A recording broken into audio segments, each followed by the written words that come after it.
Yellow, it's Briggs here, and like always, welcome to All Day Anime. And in today's video, we will be explaining the tattoos of each member of the 7 deadly sins, and how the animals depicted relate to them and their sin. It would have been cool if they all got drunk one night and decided to get tattoos, but these tattoos, or brandings, were actually created by Merlin with a magical spell. Before we begin, I just want to ask you guys to smash that notification bell because YouTube continuously makes it more and more difficult for you guys to see when I upload. YouTube can try to kill us, but little do they know I drank from the fountain of youth. But anyway, joining me today is my good friend Animac from Anime Uproar. Hey, what is up everybody? I'm Animac from Anime Uproar, and Briggs is both a good friend of mine and a fellow 7 Deadly Sins fan, so it is my pleasure to be a part of this video. And let's start it off with Bon, the fox's sin of greed. Greed is the intense desire to have more, especially wealth and power. In the story, Bon got his sin because he was wrongly convicted of killing Elaine and destroying the Fairy King's forest. And he was accused of doing all of this just to gain immortality from the Fountain of Youth. And of course, if Bon had really done this, if he had killed someone and destroyed the entire Fairy King's forest just so he could become immortal, this would be incredibly greedy. So because of this alleged greed, Bon was labeled the fox's sin of greed. But why do they use a fox when greed is normally represented by a toad? Well, foxes are known to be thieves and they will take and steal whatever they want. Foxes are known for breaking into the chicken coops of farmers and of course taking the chickens and eating them. So in that sense, you can definitely compare this to Bon breaking into the Fairy King's forest to steal from the Fountain of Youth. On top of that, foxes are known for stealing and hoarding random objects from humans such as golf balls from golf courses.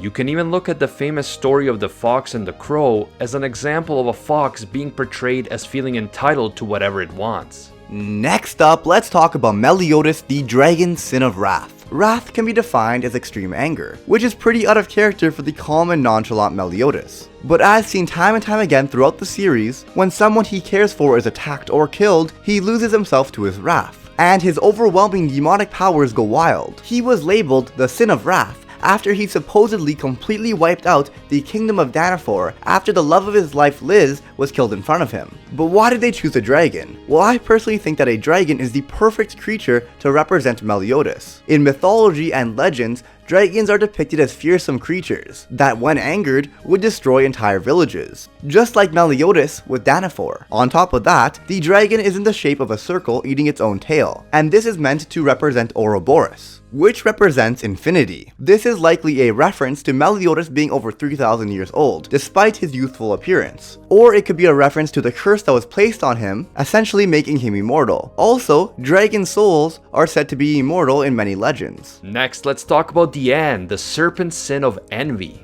Envy is the feeling of disconnected or resentful longing aroused by someone else's possessions, qualities, or luck. Dian is labeled the sin of envy for her jealousy towards Matrona, who was supposedly murdered along with 330 innocent knights of the kingdom. Dian also has many envious qualities such as her jealousy towards Elizabeth for being so close to Meliodas at the beginning of the series. And of course, for much of her life, Dian was considered an outcast among the humans because of her enormous height, and for that reason she sometimes envies humans for being small. But why is envy represented by a snake?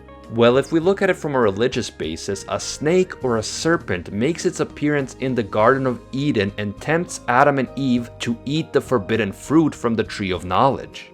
The serpent convinces them that if they ate from the Tree of Knowledge, they would gain as much knowledge as God himself. So because of Adam and Eve's envy towards God's superior knowledge and power, they were tricked by the serpent into breaking a fundamental rule that God established inside the Garden of Eden. So when we think of it that way in terms of the book of Genesis, it makes sense for envy to be symbolized by a serpent or snake. And next on the list is King the Grizzly's Sin of Sloth. The Sin of Sloth is basically laziness, and King was labeled the Sin of Sloth for ignoring Helbrum's mass murdering of humans continuously over a period of 500 years. He was consequently sentenced to an imprisonment for 1,000 years, and was recognized as the Sin of Sloth as he ignored the atrocities committed and turned a blind eye. Now, we all know that he actually lost his memories and was wrongfully convicted, and his animal is the grizzly bear. And I think it's pretty obvious how a bear would represent Sloth. They live the good life. They lay around, eat throughout the year, and then sleep and hibernate for 5 to 7 months of the year. Of course, this is complete speculation on my part.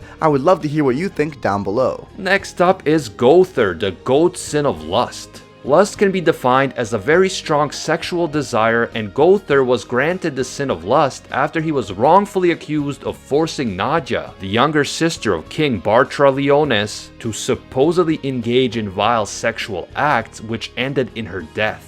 Gother's tattoo of a goat is a likely reference to the he-goat, which is lust personified. In the Hebrew tradition in the Old Testament, the goat was used to symbolize worshipping false gods. The goat also symbolizes lewdness, and this tradition was carried over from the Old Testament Hebrew tradition into Christianity. And in the Christian tradition, you will sometimes see the goat representing lust and even the devil.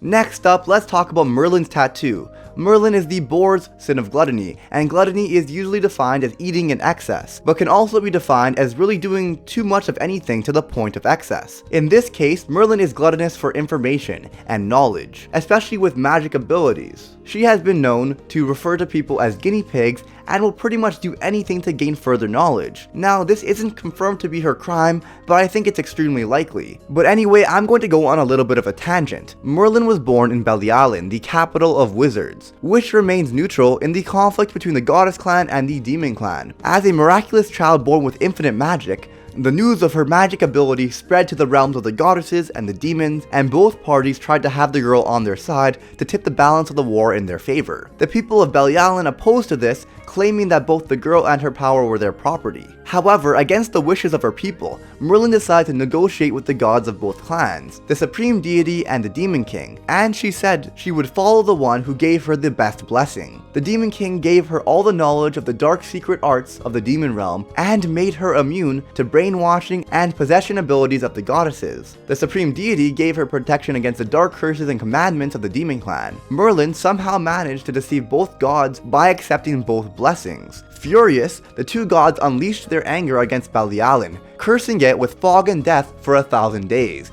and destroying it with fire and lightning. Merlin was able to escape unharmed, becoming the only survivor of Belialin. So yeah, that was a little bit of a tangent, but since this is relatively new information that I didn't cover in the video where I discussed their crimes, I thought it was only right that I go into detail for it. But yeah, basically, because of her gluttony for knowledge and power, Belialin was wiped out. So let's talk about the boar tattoo, which is the purpose of this video. And it's a pretty simple explanation. Boars are known to eat in excess, and they do that to put on weight. They will essentially eat anything, anytime. And because of this, they have become synonymous with the sin of gluttony. And finally, last, but definitely not least, Escanor the lion's sin of pride. And I found the perfect definition for the sin of pride that describes Escanor amazingly. It is irrationally believing that one is essentially and necessarily better, superior, or more important than others, failing to acknowledge the accomplishments of others and excessive admiration of themselves. And I'm going to be completely honest with you guys, I'm not 100% sure what crime he committed. I'm assuming it was the flashback and his powers first came to be and he broke his brother's arm. He was then declared a monster by his kingdom and they tried to kill him. Though it doesn't really matter, he is literally the personification of pride itself. How dare us even be born into his world? Praise the fucking sun. But yeah, let's talk about his awesome lion tattoo. So first of all, a group of lions is referred to as a pride,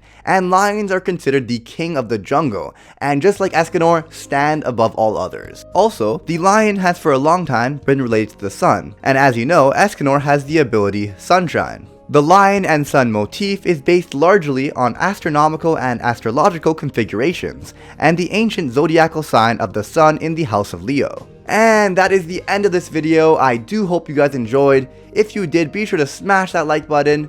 A huge thank you to Anime Uproar for joining me on this video. I will be linking his channel down below, and right now at the end of this video, I do want to add that a lot of this video was speculation. So if you disagree with anything or have something to add, feel free to comment it down below. Be sure to smash that like button, subscribe for more 7 Deadly Sins content, smash that notification bell to never miss a video, and I will see you guys all next time, dudes. Shinpaku.